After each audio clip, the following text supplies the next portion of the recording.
रुक करेंगे अगली खबर का। अगली खबर भी बड़ी खबर इस वक्त की, वो ये कि राजस्थान में गुर्जरों और सरकारों के बीच बातचीत फिलहाल थम गई है। गुर्जर नेताओं और राजस्थान सरकार के मंत्रियों के बीच बैठक का वक्त सुबह 11 बजे था और इस बैठक के चलने के बाद अब तक अगले दौर की बैठक का वक्त तय नहीं हो पाया है, जबकि अब तक हुई दोनों पक्षों की बातचीत में कोई नतीजा नहीं निकल पाया है। गुर्जर 5% आरक्षण की मांग पर अड़े हैं और वसुंधरा सरकार ये साफ कर चुकी है कि अगर गुर्जरों को 5% आरक्षण दिया गया तो सामाजिक सौहार्द बिगड़ने का खतरा है। मैं पॉजिटिव एटीट्यूड का आदमी हूँ जी, सदैव आशावादी। ठीक है, मतलब अपन ये समझ लें कि कुछ हल निकलेगा आंदोलन मैं तो मैं लेके जा रहा हूँ जैसे हूँ।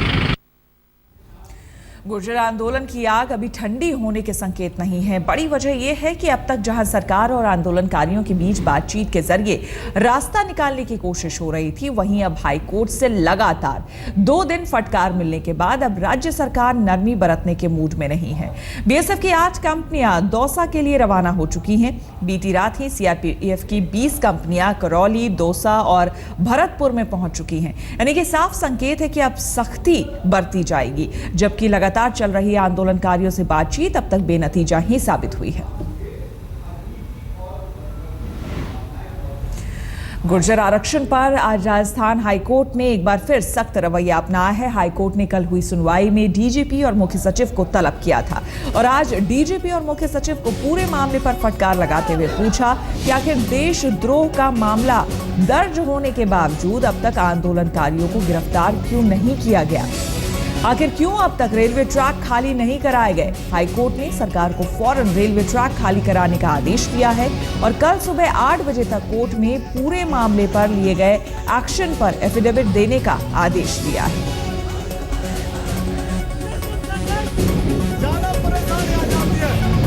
आपको बता दें कि इस आंदोलन की वजह से रेलवे को अब तक 100 करोड़ का नुकसान हो चुका है। कई ट्रेनें, 350 से ज्यादा ट्रेनें रद्द कर दी गई हैं जो कि मुंबई रूट पर इधर से जाती हैं और इससे लोगों को जो परेशानी हुई है उसका अंदाजा लगाना आसान है।